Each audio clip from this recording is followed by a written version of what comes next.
important thing that people are going to hear tonight is that the ball is going to be a little dead. And I think that the example they put in there, they said, look at it as if every stadium was 5 feet. Every stadium was 5 feet further is a nice, easy way to look at it.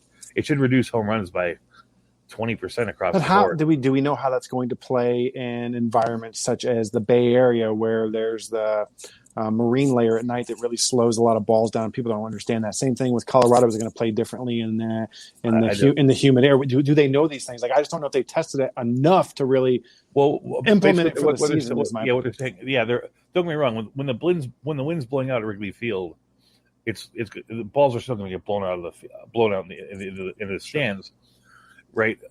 Those things, the natural environment, but all other things being equal, the ball is going to travel on long hits about 5 feet less.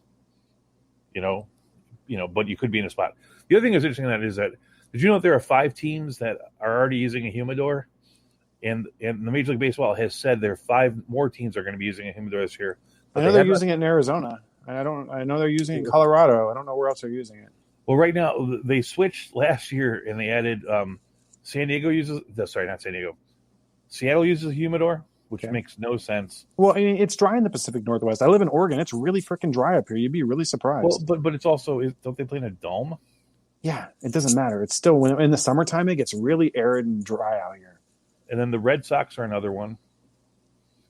And what is the other guy? Oh, the Mets. The Mets, Red Sox. Red Sox. It's so humid in New York City. Well, the idea is that they're trying to regulate the balls. Sure. So they're going to add 5 more teams to the humidor, and the humidor really did a lot. It didn't do as much in Coors as it did in Arizona, but can't really temper it Arizona. This is something that you should be aware of. If they announce who these teams are, you might want to tone it down. You're drafting those teams. That's so much to think of. That's another layer to 2021. We don't know what those teams are, but if it were me, I would look at the teams that score more runs than they ought to, like the Yankees and the Braves. I think those are 2 teams that we have to be on there. The Braves actually are. The Yankees is a ballpark factor. That place is a bandbox. Yeah. But I'm just saying, like, that's where I would go. So those are 2 things about the ball, which is very interesting, and I just thought I would tell you about it, and by that's very interesting. Telling it to you, I'm telling it to the rest. I didn't know, and I'm glad you did inform me of this. And so this is 100% guaranteed that they're going to go into 2021 with the balls, or is it something they're still? The balls are already made. There's no coming back from here. So I guess we're fucking going for it. All right, go ahead, MLB. Does not sound like the way I would handle things. I would maybe give it a spring training or something. I don't know. The thing about the Major League Baseball, when you read about all these things about the balls, it always seems like at the very beginning, their heart's in the right place, but somehow they screw it up.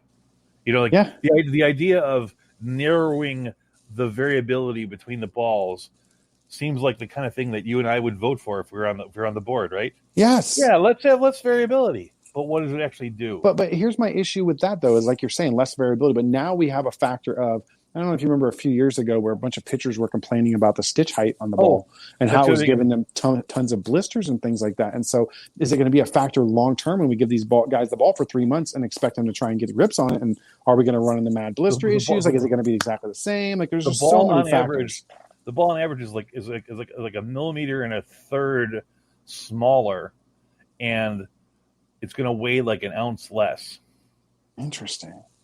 That's based on what I read, but you'll read it and go, "Oh my God, that's something that everyone should be." The ball, man. I feel like a baseball needs to be fucking universal everywhere. Like, for example, I saw a report from Tanaka when he just recently went back to Japan, and he was commenting about how odd that he thought the balls in Japan work after being in MLB for 8 years. That's what they mentioned. That is that when Japan did the same thing to their balls to try to standardize it, their balls actually became larger by a little bit.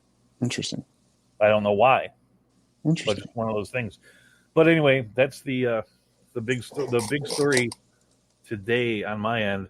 We got a bunch of interesting things that happened this week, in my opinion. I really like the fact that Elvis Andrus trade. I don't really like what it says for the state of the Oakland baseball because they weren't able to re-sign Simeon last week. But I like the trade from a let's do something. We had no shortstop standpoint, I guess. Yeah, he's not I think I don't think it's the kind of thing that would get a fan base excited. No, but at least it fills in the spot. And I was going to read that like there have been between the last time we broadcast and that there have been like 21 moves that I thought had some note.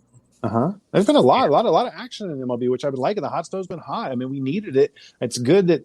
Chris Davis for Los Angeles. I actually like Chris Davis going to Oakland, going to Texas. I do too. And honestly, it leaves a spot open, and a lot of Oakland fans have been kind of clamoring for them to bring Yoenis Cespedes back to Oakland, which I think would make sense because they have a hole at DH. It seems like the short term thing. Cespedes should be brought back somewhere. He's a good baseball player. I like Cespedes as long as his heels are healthy. But I actually thought that everyone's saying that it creates an opening for Seth Brown. Especially looks like a pretty decent little hitter. That's the A's. They're always bringing up guys that I've never heard of this guy. So this is news to me. They're always bringing up guys I've never freaking heard of and then making them somebody. So making them somebody. But Chris Davis changes scenery in a ballpark that, well, everyone says that the Rangers' new ballpark isn't a home run friendly. They say it's not at all, actually. They say it's a freaking cavern.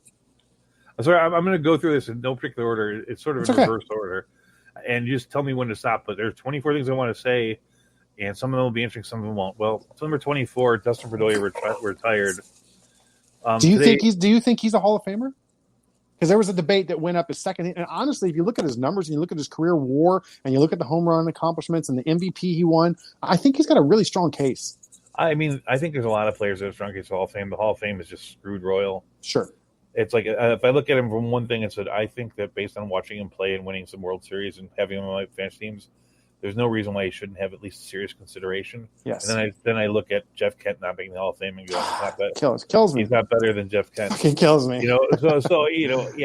It's kind of one of those hypothetical arguments that you got me really fumed over the Hall of Fame thing with no one getting inducted. That shit makes me so. Where I don't even care anymore. Those guys have no business. That's just a bunch of a-hole writers who take one moment in life to lord this one piece of power they have. And they don't care about baseball. I'm not sure if any of them even watch baseball games. Some of them don't. I would think they don't based on their knowledge of the game. But they like that power that they have because they have no power anywhere else in their life. Yeah. And they're just screwing with it. I think that realistically speaking, why the hell? I know that the MLB has a special exemption antitrust thing. So there really can't be any competition with Major League Baseball. But somebody should just make another Hall of Fame. That's what it's like. Screw those guys. Interesting. It's like you guys are a joke. We know you're a joke. There's no way that any other sport would say would you have a Hockey Hall of Fame that it's like, well, everyone's here except for the all-time goals leader and the all-time shutouts leader at goalie. Is there any other sport that would do that? No. I've weakened my stance on those guys, man. Honest to God, I think they need to put them all in. Yeah, no, it's all or nothing because at this point they're picking and choosing. That's my biggest problem. The biggest problem is that there are steroid guys in the Hall of Fame. McGuire needs to be in for what he did for baseball. So does Sammy Sosa. They saved baseball, and you can't. There's no way. Sammy Sosa should be, and they're not getting in. Rafael Palmeiro, all these guys. The old heads need to get in. But let's not talk about Hall of Fame. Let's move to the next thing. Ohtani signed a 2-year deal with the Angels, avoiding arbitration. Okay, 2 years, $9 million. I like that. Now, have they said? I know there was kind of rumblings last year about not letting him pitch anymore. Is that still something they're going to do?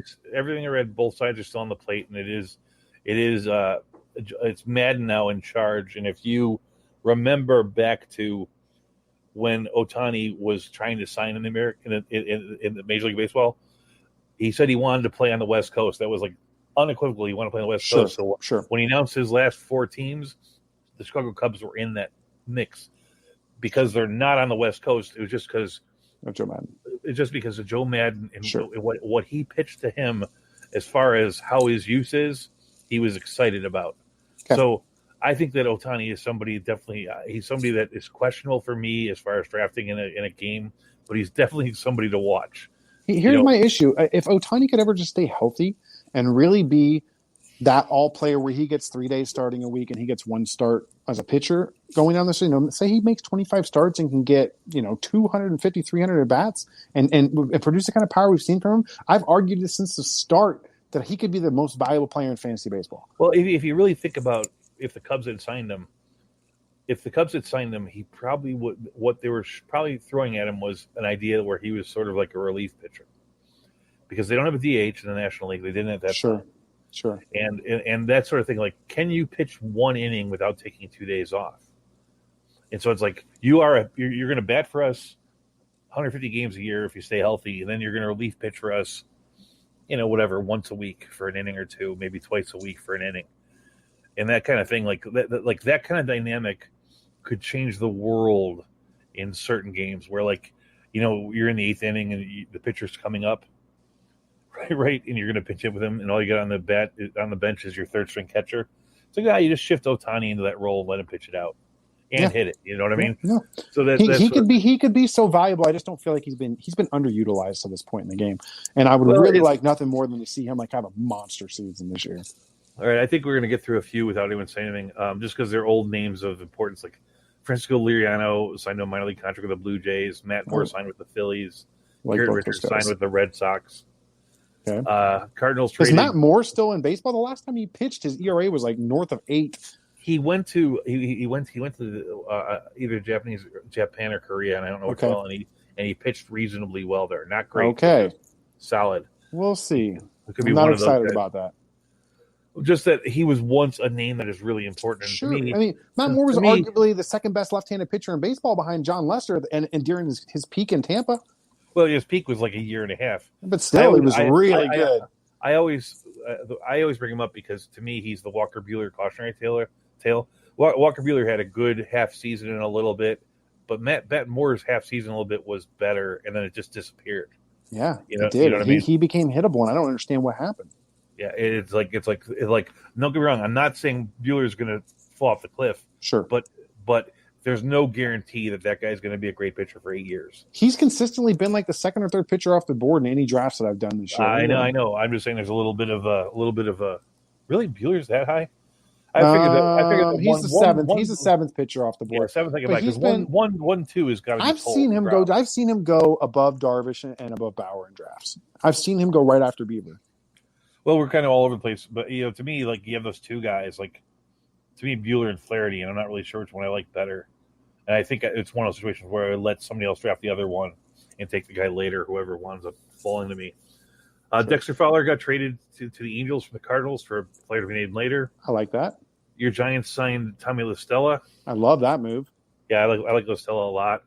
That's a great move. A chance. We signed him for 3 years for cheap too, which I love. I think that's a smart decision. Farhan Zaidi's running that organization very smartly so far. The Indians signed Eddie Rosario, which I love that move. Yeah, they need an outfielder. We talked about this on our last show 2 weeks ago. We talked about how Jose Ramirez was getting out here with no. Now I feel like he might have enough protection to justify being a first round pick. The Cubs signed Jock Peterson, Trevor Williams because they don't care about baseball. The Tigers signed Jonathan Scope. These people making a big deal about Jock Peterson. It's like, boy, that's not smart. He's like Kyle Schwarber's replacement. It's the same person. No, he's not. He's a tenth the man Kyle Schwarber is on his best day. He had a great first 30 days of his career, and since then he's been mediocre. I mean, he's hit decent. He just doesn't hit for batting average. He's got some pop. He doesn't hit many home runs. He hits 20 over a course of thing with a bunch of strikeouts. The stolen bases aren't there. I think it's that thing. There's this thing I don't like about baseball where everyone gets caught up in Boston and Chicago and New York because those are big markets. And I think that because this is the biggest signing that Chicago has done this year, people talk about it way more than it is. But this is not a bigger signing than when they signed Steven Souza last year. It's identical. It's like Sousa's career outside of his injury was better than Jock Peterson, was better than in the same ballpark as Kyle Schwarber's first year. Jock Peterson had a decent year, and he have a year. I mean, he hits home runs. He had a decent year in 2019 at 36 bombs, 74 RBIs. The year before, 25 and 56. I mean, he's a serviceable player. He just does not hit for batting average. He's going to hit 240. He's essentially like. Well, look at what Steven Souza did. Steven Souza hit 30 home runs in a number of years. Sure. Better thing. It's I'm Souza is not a bad player. It's just let's pick up some meaningless guy. The one thing it will do, which is kind of interesting, is it looks like he's going to track because he can't hit lefties. So he's going to bat just for righties. And the Cubs did sign a guy. Yeah, Jock. The Cubs did sign one of those free agents for nothing off waivers. He claimed Phillip Ervin, and Phillip Ervin hits lefties well and nothing else. So maybe that mixture together might be okay, But it's a symbol of the third richest team in baseball, the Cubs,